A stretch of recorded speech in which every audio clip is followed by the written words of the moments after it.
Awalnya, burung hantu kecil ini cuman mampir ke rumahku setiap hari.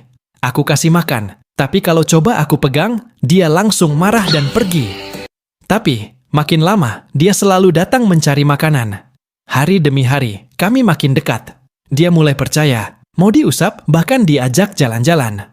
Sampai akhirnya, dia tumbuh besar, berat badannya naik drastis. Dan sekarang, dia bukan cuma burung liar lagi. Dia sudah jadi bagian dari keluarga kami. Subscribe untuk video indah lainnya.